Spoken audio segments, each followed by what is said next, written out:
The Zika vectors Aedes aegypti and Aedes albopictus colonize small containers that collect water, like toys, plastic bags, and any household trash.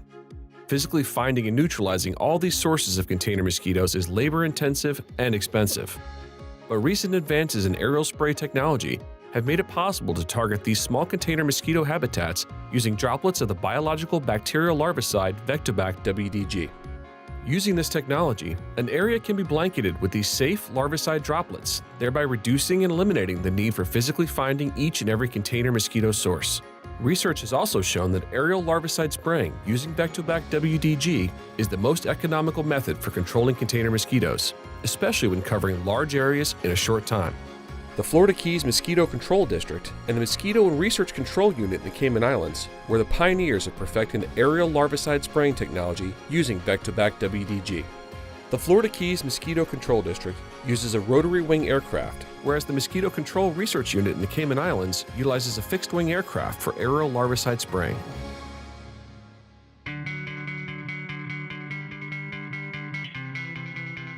My name is Peter DeChant. I'm Global Technical Manager for Valent Biosciences Corporation Public Health. And I'm here with Steve Bradshaw, Florida Keys Mosquito Control, to talk about how they go about doing control of container mosquitoes with an aerial program. Well, Steve, why don't you tell us a little bit about your aerial program and what you do here? Our aerial program, like most, has historically been for nuisance mosquitoes, salt marsh mosquitoes, larviciding and adulticiding. But with the advent of dengue fever several years ago, we found that we really weren't getting the results we wanted with our domestic programs, with our ground inspectors down there, and we needed something more. So working with you folks, we developed this aerial system for delivering the larvicide to treat the container breeding mosquitoes in urban areas. The airship we use is a Bell 206L, which is Long Ranger. We have 4 different ones. What we have is a kind of a standard Isolair liquid system that people use for a lot of different applications. We've got the Micronair AU5000 spray heads on there. So what we do is we calibrate that so that it puts out a droplet of like 110, 12 micron BMD. And that we found gets down into those containers very well. Okay, very good. And your swath width is? 200 feet. 200 feet.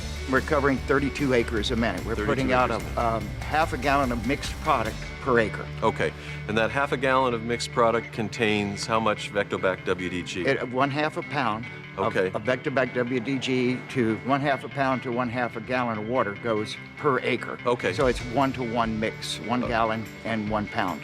That's worked out well for us. You know, we did several trials, and that mixture and that application rate seems to have been doing a really good job for us. We like to fly right after daylight in the morning when, you know, conditions are kind of stable and there's no heat rising from the ground because the product is very light. So we don't spray if it's over 12-mile-an-hour wind, 10 knots. We have a model that we've developed, and that model tells us where the droplets will go in each kind of wind, certain wind directions or speeds. Also, we fly pretty low.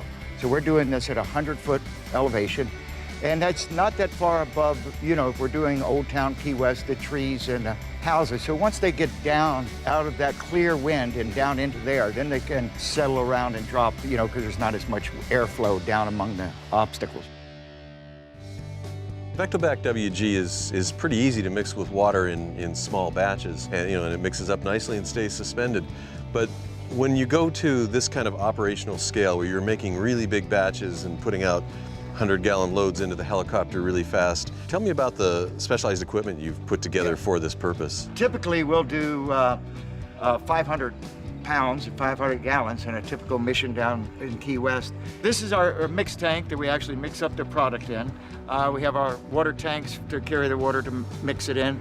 Then it goes through here where the VectoBac goes into this hopper here, into this induction tank, which allows it to flow down. We open this valve, and as the water is coming through from the water holding tank into the mixed tank, they open this valve to allow the powder to flow down and mix into that, and it mixes up into that tank. When they get the proper amount of water in there, then we'll shut that off and just let it circulate back and forth through there and shut this off too, of course. and until it's mixed properly. And you can do it very rapidly in an operational setting. Yes, I mean, and that's very important because if you tried to just dump it all in, you would have a hard time getting it mixed up and it would clump up on the bottom. So it's very important to get the right ratio of water to powder, and it'll mix, and then it mixes very nicely. How many batches do you run in a morning? Well, what we do, we run 100 gallons at a time in the aircraft. And so if you're only mixing 100 gallons, it doesn't take but a few minutes to get it done. And so rather than mixing all of it, like say totally we'll use about 500 gallons, instead of mixing it all at one time, they'll mix one load at a time because they have enough time when the helicopter's gone out to do the other one. And that way, in case the weather changes, the wind gets up, we can't finish the spray, or we have an equipment failure on the aircraft, or something happens, we've got a bunch mixed up that we can't use. So that way it works out pretty good. They can mix the whole thing in probably 15 minutes or so. They can mix that batch and have it ready for when the helicopter comes back in. Since you're treating over a pretty congested urban area in Key West, how's the public receive it? Pretty well. In the beginning, we had a few complaints. We occasionally do, but mostly it's because what's the noise from the helicopter. When we first started out, as you know, we were trying to find out what our best parameters were. So in the beginning, we were using a 100-foot wide lane separation or swath. And that kind of generated more of a noise problem with people early morning. And two, initially we experimented with different droplet sizes. And our first applications, we were using a little bit bigger droplet size, which made the product more noticeable on the ground. Okay. As it is now, it's not really noticeable to the people, on the ground because the droplets are so fine. Great. And one final question, what's happened with the dengue situation since you started doing this? We haven't had any dengue cases, Great. For some time. So, and we want to keep it that way. We put a lot of effort on the ground and in the air, public relations and all of that, so we're really trying to keep that from happening again and keep something like Zika from coming in here and getting a foothold too. Sure, and I guess that's important to emphasize that this is part of a fully integrated program for control. It's not the magic bullet, it's one part. Yes, and we do, as you know, we do a lot of different things, and it takes doing all these things together, but fortunately, we have the resources to be able to do this because it has really, been a great aid in our program.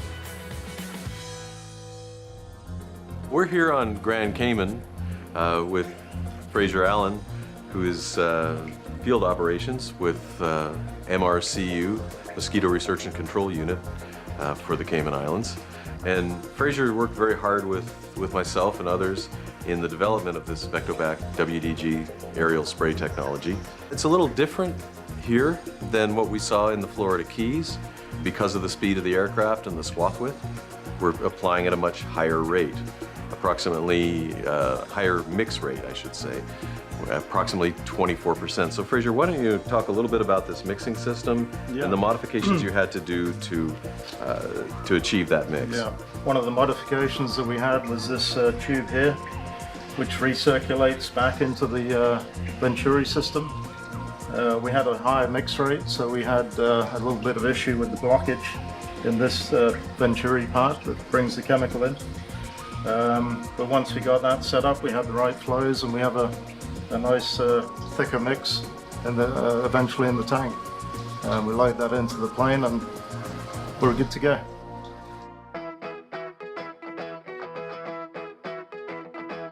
I'm here today with Richard Clough of MRCU, and Richard is chief pilot. Richard, the liquid larviciding is something that's been developed quite recently, and it's for the control of container mosquitoes, the Aedes aegypti, primarily here on the island. How does that type of application differ from, let's say, an adulticide application? Well, firstly, I think most of the species that we control with the aeroplane are not domestic mosquitoes as Aedes aegypti is. And so for us, it's pretty exciting that we can actually use airplanes to try to control Aedes aegypti, which is obviously a disease vector. Okay, Richard, the aircraft that you fly, what type of aircraft is it? It's a turbo thrush manufactured by Thrush Aircraft in Albany, Georgia. It's got a nearly 1100 shaft horsepower engine, maximum load is either 4,000 pounds or 550 gallons. And we operate it when we are spraying at around 145 miles an hour, so it's pretty productive. We are pumping out just shy of 30 gallons, 29.5 gallons a minute, and we apply it at around 100 feet. Okay, so with a 500-gallon tank, it's quite a lot of acres you could cover. I'm guessing around 2,000 acres in one tank. Exactly. Well, Richard, what type of atomizers do you have on the airship? They are AU 4000s, short fan blades which are designed for the higher speed airplanes. Okay. Yep. We've got 4 each side to a total of 8. Total of 8. Yep. Okay. You know, we've done work with the Florida Keys Mosquito Control District, and they have a regular operation that they run over Key West, and they're expanding it to other parts of the Keys. And that's all done with rotor wing, a different approach. With fixed wing, what do you see as the advantages? Well, you know, they're both airborne delivery systems, and I think you need to look at your jurisdiction, and the helicopter has the advantage that you can park it next to the treatment area, but in turn you need some pretty serious support, whereas we have to return to the airport for each load. On the other hand, we fly a lot faster and we carry a lot bigger load. So I think you just have to look at the area that you're operating in and assess whether a helicopter or fixed wing suits you better. Thanks. Aedes aegypti and Aedes albopictus adults are daytime biters. Hence, focusing on larval control is imperative to get their numbers under control. These pioneering mosquito control agencies have shown that there are alternative strategies available right now to control these mosquitoes by demonstrating the efficacy of large area aerial larvicide treatment programs using VectoBac WDG for the control of container mosquito populations, controlling disease vectors, and enhancing the public health.